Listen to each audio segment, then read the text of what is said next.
ये last year की बात है। मैं as a freelancer marketing advertising ये सारी सर्विसेज प्रोवाइड करता हूँ। तो मुझे एक व्हाट्सएप ग्रुप के थ्रू, जिसका मैं भी पार्ट हूँ और वो भी पार्ट है, तो एक आप मान लीजिए पर्सन एक्स मुझे मिले। वो भी अपनी एजेंसी रन करते हैं। उनको कुछ ग्राफिक्स की, वीडियोस की, इन सब चीज़ों की रिक्वायरमेंट थी और वो मुझसे मिले। उन्होंने अपनी रिक्वायरमेंट डाली, मैंने उनको रिप्लाई किया बिकॉज आई वॉज प्रोवाइडिंग दो सर्विसेज। तो हमारा ये डिस्कशन हुआ and we went into a deal कि हम आपको ये सारी सर्विसेज जो हैं वो प्रोवाइड करेंगे। And he was going to provide दो services to his client, so it was a B2B collaboration. ठीक है।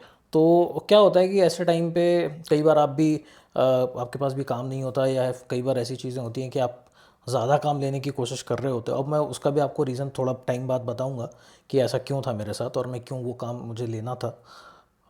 कई बार ऐसा होता है कि आपके पास चॉइस होती है कि आप वो चाहें तो काम छोड़ सकते हैं, कोई और काम आपके पास बेटर ऑप्शंस हैं, बेटर अपॉर्चुनिटीज़ हैं, तो आप वो ले सकते हैं।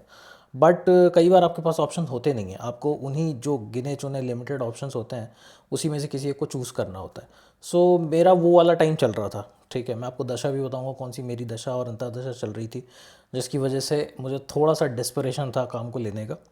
ठीक है, लेकिन उसमें जो लेसन है, जो वो लेसन है ना, वो इंसाइट है आपके लिए।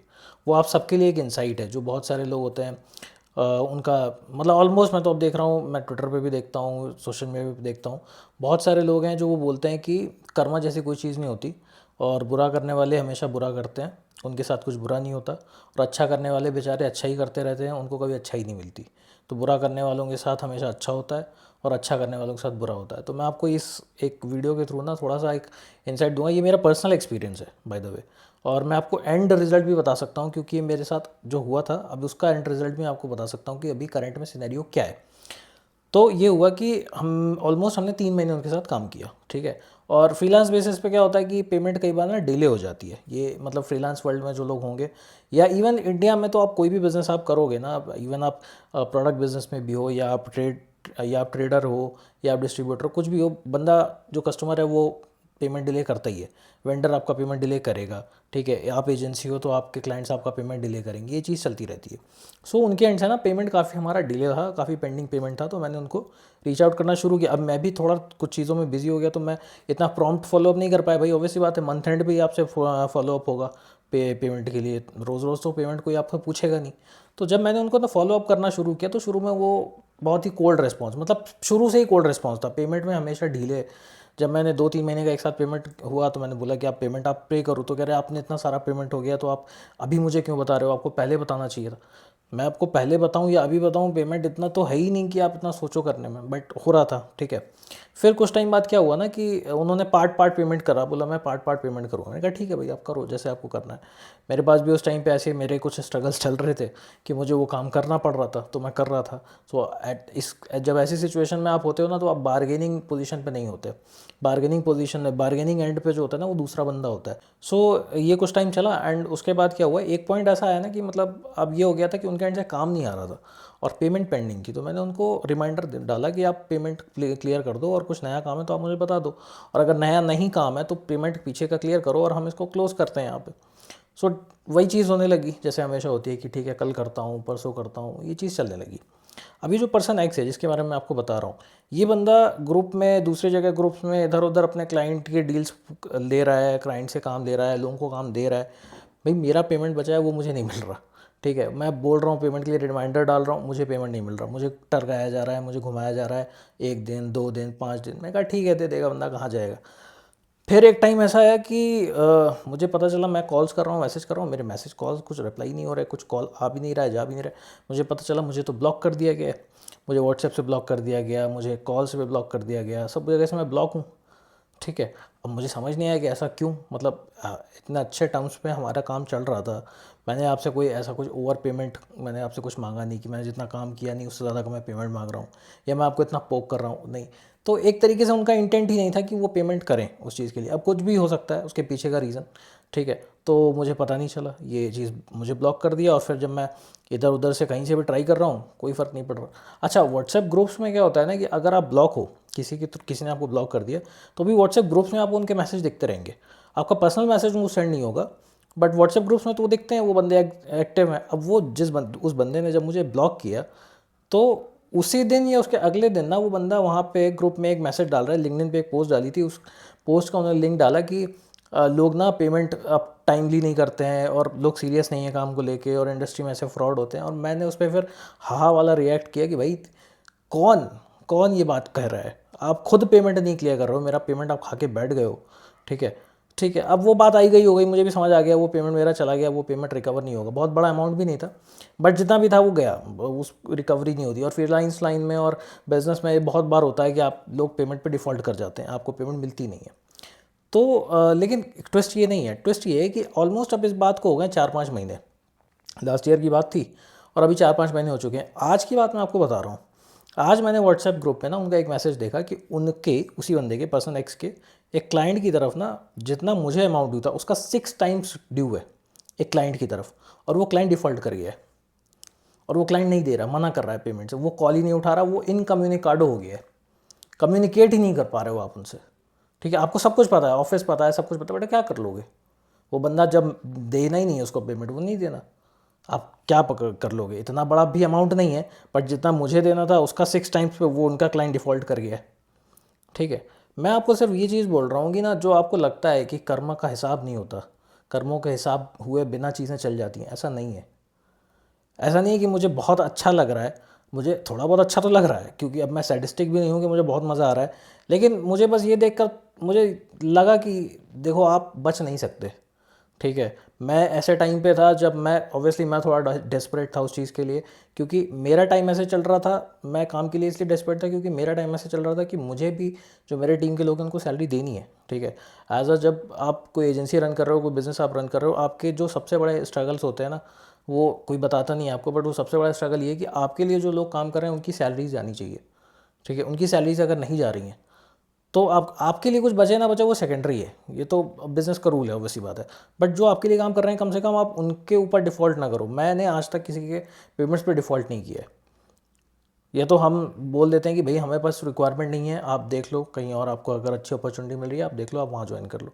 लेकिन जो हमारे पास है टीम में लोग, I never default on their payments. लेकिन मेरे एंड पे क्लाइंट्स ने काफ़ी बार मेरा डिफ़ॉल्ट किया है, तो ये होता है। अब मैंने जब उनका आज का सिनेरियो देखा तो मुझे ये चीज़ समझ में आई कि लोग बोलते हैं कि कर्मा कुछ नहीं होता और बुरा करने वालों के साथ बुरा करने वालों के साथ अच्छा होता है, अच्छा करने वालों के साथ बुरा होता है, ऐसा नहीं है। आज आप उनका सिर्फ प्रेजेंट सिनेरियो देख रहे हो इसलिए आपको ऐसा लग रहा है कि अच्छा करने वालों के साथ बुरा होता है और बुरा करने वालों के साथ अच्छा होता है। आज उनका प्रेजेंट चैप्टर आप देख रहे हो। आप कुछ टाइम रुको, थोड़ा टाइम आप रुको, क्योंकि कोई भी चीज़ ना इनहेरेंट नहीं होती, मतलब इंस्टेंट नहीं होती है। इतना इंस्टेंटली आप सोच रहे हो कि आपके सामने ही उसका मतलब पूरा उसकी जो एफआईआर है वो लिख जाए और पूरा उसका जो केस है ना वो आपके सामने सॉल्व हो जाए, इतनी जल्दी नहीं होता है, थोड़ा टाइम लगता है। ऊपर वाले की अदालत में थोड़ा टाइम लगता है, यहाँ की अदालत में तो लगता ही है, ऊपर वाले की अदालत में भी टाइम लगता है, बट रिजल्ट सबका आता है। आपने अगर किसी का कभी कोई गलत तरीके से कोई पैसा लिया होगा ना, आपने देखा होगा, आप वो पैसा कहीं ना कहीं से निकल जाता है। आपने या आपने आपके किसी फैमिली में या किसी आपके रिलेटिव ने या आपके किसी फ्रेंड ने कहीं से भी कुछ धोखाधड़ी करने की कोशिश करी होगी, तो वो पैसा ना ज़्यादा दिन रुकता नहीं है। वो पैसा हो, वो कुछ भी हो, आपने किसी को भी ड्यूप करने की कोशिश करी कि आपने आपने सोचा कि मैं तो ऐसा कर दूंगा, क्या ही हो जाएगा। होता है, सब होता है, सबका हिसाब होता है। दुनिया में ऐसा कोई कर्म नहीं है जो ऊपर वाले की नज़र से बच जाए और उसका हिसाब ना हो। ऊपर वाले ने ना नेचर जो है, नेचर का पूरा सिस्टम बैठा रखा है। Accountant, nature is the best accountant. ठीक है, वो क्रेडिट डेबिट चलता रहता है। हाँ, मेरे साथ ऐसा क्यों था, मैं आपको बताने वाला था कि मेरे साथ ऐसा क्यों था कि मैं थोड़ा सा डेस्परेट था काम को लेके, बिकॉज मेरी जो दशा चल रही थी, केतु महादशा में राहु अंतरदशा, तो जिनके साथ ये हुआ है वो ये जानते होंगे कि वो कितना टर्मोइल वाला टाइम होता है। ठीक है, आपको क्योंकि आप देखो, आप केतु को और राहु को अगर समझोगे ना, तो केतु और राहु ये दो ऐसे हैं कि केतु जो है वो आपको चीज़ों से डिटैच करता है। ठीक है, और राहु जो है वो आपको चीज़ों की तरफ ना अट्रैक्ट करेगा। राहु है माया, वो माया की तरफ खींचता है आपको, और केतु जो है ना उसी माया से आपको डिटैच करता है। तो मतलब आप समझो दो बहुत स्ट्रांग लोग है ना, आप कोई आपके हाथ पकड़ रहा है, कोई आपके पैर पकड़ रहा है, दोनों आपको खींच रहे हैं, कैसा लगेगा आपको? वैसा वाला फीलिंग होती है केतु महादशा और राहु अंतरदशा में। ठीक है, और लोग ये चीज़ समझते नहीं है कि किसी की मेलेफिक की दशा अगर चल रही है ना, किसी मेलेफिक ग्रह की, केतु को मेलेफिक कहा जाता है जो कि वो हाईएस्ट ऑर्डर ऑफ बेनिफिक है अगर देखा जाए तो, क्योंकि वो अकेला मोक्ष कारक ग्रह है। पर जनरली केतु के बारे में जो चीज़ बोली जाती है कि वो मेलेफिक है, तो मैं आपको ये बता दूं कि जब भी किसी मेलेफिक की दशा चल रही होगी, एक तरीके से आपके कर्म कट रहे हैं। क्योंकि जो मेलेफिक ग्रह होते हैं ना, जो क्या था जिन्हें पापा ग्रह कहा जाता है, जैसे केतु हो गए, शनि हो गए, राहु हो गए, मंगल हो गए, सूर्य हो गए। सूर्य के साथ ये है कि वो क्रूर हैं, पापी नहीं है। तो जब इनकी दशा चल रही होती है, अब ये कुंडली में कैसे भी प्लेस हो, अब जो केतु है, राहु है, वो कुंडली में कहीं भी प्लेस हो, कितने भी अच्छे प्लेस हो, टर्मोइल तो आपको देंगे। आपकी लाइफ अगर वो सीधी चल रही है ना, तो वो सीधी नहीं चलेगी। उसमें ऊपर नीचे साइन वेव वाला चीज़ आएगा, वो ऐसे फिर ऐसे फिर ऐसे चलेगा। आपके अंदर अगर वो पेशेंस, वो परसिवरेंस, वो आपके अंदर मतलब स्ट्रेंथ है उतनी कि आप उसको झेल पाओगे, तो आप झेल लोगे। वरना आपका मेंटल टर्मोइल इतना ऊपर नीचे हो जाएगा, आप इतना परेशान हो जाओगे। जैसे मेरे साथ था, अभी मेरा केतु जुपिटर चल रहा है, पर जब मेरा केतु राहु चल रहा था तो मुझे समझ ही नहीं आ रहा था कि मैं क्या करूँ। क्योंकि आपको एट द एंड चीज़ों के लिए आप अकाउंटेबल हो, लोगों की आपको सैलरी देनी है, आप क्या करोगे? आपको जो काम मिलेगा आप करोगे। और मेरे साथ वही हुआ, मैंने वो किया। अब मेरे तो भाई जो है कर्म कट रहे थे, ठीक है। केतु 7 साल की महादशा 7 जन्म के पाप काटती है, ठीक है। केतु की महादशा ऐसी ही है। वो कहा जाता है कि केतु की महादशा हर कोई झेल नहीं पाता। केतु की महादशा तो सन्यासी झेल पाते हैं, और या बच्चे झेलें या बूढ़े झेलें। जो जवानी में जिसके आ रही है, जिसके मिड लाइफ में केतु आ रहा है, महादशा आ रही है, तो आप ये समझिए कि बैंड बजेगी उसकी, ठीक है। क्योंकि आज की जो लाइफ है ना, जो मतलब कलयुग में लाइफ स्टाइल है, वो ये है कि आपको ज़्यादा करना है, आपको बड़ा करना है, आपको माया की तरफ जाना है। और केतु ये माया का दुश्मन है। तो आप जितना लाइफ में आगे जाने की कोशिश करोगे, लाइफ में आप बड़ी चीज़ें करने की कोशिश करोगे, आपके साथ उतनी चीज़ें उल्टी होंगी। उल्टी ऐसे नहीं होगी कि मतलब आपने कुछ करा तो आपके ऊपर वो बैकफायर कर जाए। होगा क्या कि आप जो चीज़ अचीव करने की कोशिश कर रहे हो, मटेरियलिस्टिक चीज़ें, वो आपको नहीं मिलेंगी। सिंपल फंडा है, नहीं मिलेंगे। तो इन द सेंस ये नहीं है कि मतलब वो मिलेंगी, कभी नहीं मिलेंगी, ऐसा नहीं है। केतु की महादशा में नहीं मिलेंगी। केतु की महादशा जो होती है ना, वो एक तरीके से आपको मटेरियलिस्टिकली नहीं, स्पिरिचुअली इवॉल्व करने के लिए, स्पिरिचुअली थोड़ा बेटर करने के लिए आती है। लेकिन स्पिरिचुअलिटी हमारे यहाँ तो ऐसा कॉन्सेप्ट है ना कि स्पिरिचुअली अगर आपको ये सब चीज़ें करनी है तो बुढ़ापा है उसके लिए। आप बूढ़े जब हो जाओगे, जब आप 50, 55, 60 प्लस हो जाओगे, जब कुछ काम नहीं रह जाएगा लाइफ में, तब आप भगवान की तरफ जाओ। बट केतु किसी को लेना देना नहीं है, केतु आपके टाइमलाइन से कोई लेना देना नहीं है। और यही चीज़ एस्ट्रोलॉजी के बारे में है। मैंने जो ये चैनल बनाया है, मैं इसमें यही सारी चीज़ें तो डिस्कस करना चाहता हूँ कि आपको अपनी लाइफ का पाथ जो है ना, वो अपने चार्ट के थ्रू समझना है। और जो आपके हिस्से आएगा वो आपको झेलना है। और अगर आप उसको अच्छे से झेलेंगे, समझ के झेलेंगे, झेलेंगे नहीं बल्कि एंजॉय करेंगे, तो आपके लिए लाइफ इजी हो जाएगी, आपकी जर्नी इजी हो जाएगी। लेकिन अगर आप सोचेंगे कि नहीं, ये तो मेरे ऊपर पता नहीं क्या ज़लज़ला आ गया है, और पता नहीं कैसी कैसी चीज़ें हो रही हैं मेरे साथ, और भगवान की मुझसे कोई दुश्मनी है, लोगों की मुझसे कोई दुश्मनी है, तो आप उस लूप में फंस जाएंगे जिसमें आपको ये पता ही नहीं है कि आपको करना क्या है।